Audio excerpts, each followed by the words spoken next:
Bonjour à toutes et à tous. On se retrouve pour la poursuite de nos échanges avec Karine Picard, directrice générale Oracle France, et Philippe Hervieux, responsable ressources humaines de Sodial. On l'a vu avec votre retour d'expérience sur le projet Sodial et moi, basé sur la solution Oracle Cloud HCM. Mais pensez-vous, Philippe Hervieux, que le numérique soit aujourd'hui une nécessité pour faire face aux enjeux de ces mutations permanentes? Vous-même, pourriez-vous faire sans le digital aujourd'hui? Effectivement, le digital, ce n'est pas un objectif, c'est une absolue nécessité. Et le digital et le numérique, nous en avions l'habitude depuis longtemps avec nos outils transactionnels, la paye, la gestion des temps des activités, la gestion des intérimaires, la gestion de la formation, etc.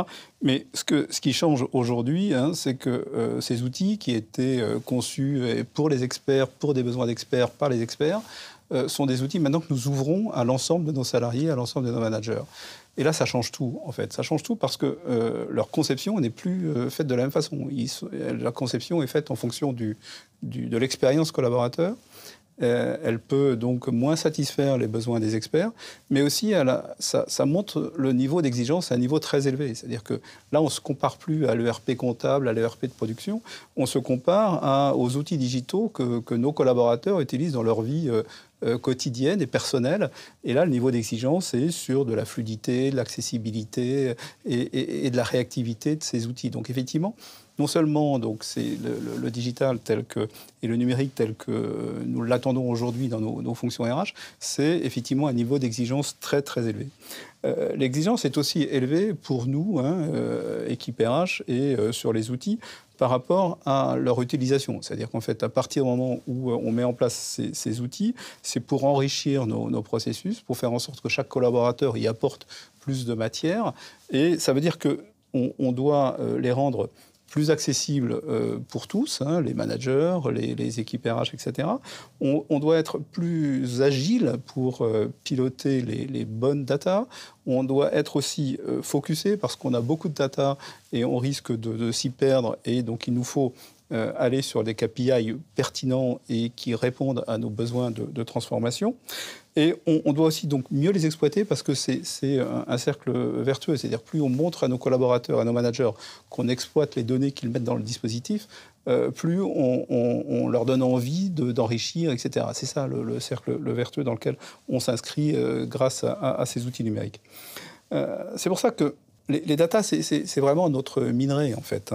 Il nous faut les sécuriser, les protéger, donc avec des outils qui répondent à toutes les attentes. Mais ce qu'il faut aussi, c'est prendre conscience, et ça c'est plutôt nouveau pour nous, c'est que on doit être à la fois donc, accessible, ouvert à tous, etc., tout en étant aussi confidentiel. Une donnée de développement RH est tout aussi confidentielle qu'une donnée de rémunération. Au-delà de la RGPD, il en va aussi de la sécurité de l'entreprise. On voit, on l'a vu, des hôpitaux, mais aussi des entreprises ont été victimes de cyberattaques. Donc on a besoin à la fois de cette ouverture formidable en interne, voire en externe, quand il s'agit de candidats ou au recrutement, etc., tout en étant absolument sécurisé. Donc effectivement, c'est ça aussi le numérique, en fait. Karine Picard, qu'est-ce qui est indispensable aujourd'hui à vos yeux dans les projets de transformation des entreprises et des organisations? Qu'ont-elles à y gagner en y allant ou au contraire, qu'est-ce qu'elles ont à perdre si elles ne franchissent pas le pas du digital? Alors, je dirais que, moi, je ne suis pas DRH comme M. Hervieux, mais c'est vrai qu'on a une belle vue du marché aussi. Je suis tout à fait d'accord avec ce qu'il vient de dire. Et pour être un très bon commercial chez Oracle, pour vendre le digital. Aujourd'hui, je pense que les défis qui sont sur la table des DRH sont multiples, ils sont extrêmement complexes parce que, comme on l'a expliqué, d'une part, il y a ce besoin d'avoir une expérience employée qui est exceptionnelle, qui est humaine, qui crée de l'engagement, qui permet de retenir les personnes. Et ça, c'est quelque chose de complètement nouveau. On passe du transactionnel presque à l'émotionnel et à l'engagement sur des outils digitaux. Donc ça, c'est un premier enjeu qui est très complexe en termes de transformation. Il y a aussi un enjeu où les demandes sont de plus en plus personnalisées, c'est-à-dire que les cas ont toujours été multiples dans les entreprises, mais on ne répondait pas forcément au cas par cas. Or là, la demande, comme on en a parlé lors du précédent épisode, entre les personnes qui sont dans les usines, les personnes qui sont dans les bureaux, tout le monde a des demandes qui sont différentes, que ce soit sur le temps de travail, si on est en travail à la maison, temps partiel.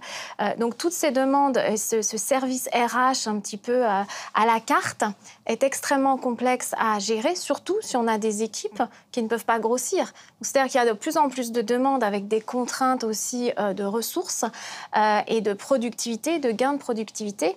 Et c'est là où la technologie peut aider à faire ce saut dans une meilleure expérience au travers de l'utilisation de mobile, des assistants digitaux, évidemment de l'analytique embarquée, on a parlé de la donnée, de l'intelligence artificielle, dont on va peut-être parler dans un prochain épisode. Donc tout ça facilite évidemment l'expérience. Et puis pour la productivité, il y a des outils autour de HR Helpdesk. On voit que les sociétés, par exemple, qui implémentent un outil d'HR Helpdesk ont des améliorations de productivité d'environ 20%. On a par exemple la SNCF allemande, un Deutsche Bahn, 300 000 employés, c'est un monstre. Ils ont fait ce choix de transformation digitale RH avec nous pour avoir des gains de productivité qui sont non négligeables en termes de PNL aussi, au niveau à la fois des managers et aussi des directions RH. Donc véritablement, la technologie aujourd'hui, comme vous le dites, c'est même pas un choix, sauf si évidemment on n'a pas les moyens financiers de faire cette transformation. Et elle permet aussi, dans cette période de crise, où il y a énormément de restructuration, d'achat, d'acquisition, de cession, de pouvoir faire les simulations du meilleur business model en utilisant à la fois les données RH et puis les données financières, de le partager entre le DRH et le directeur financier, donc de modéliser et d'être plus réactif face à des crises complètement exceptionnelles. On ne peut pas tout prédire dans la vie. Merci à tous les deux. On se retrouve prochainement pour un dernier épisode de notre série qui sera consacré à l'intelligence artificielle. À très vite.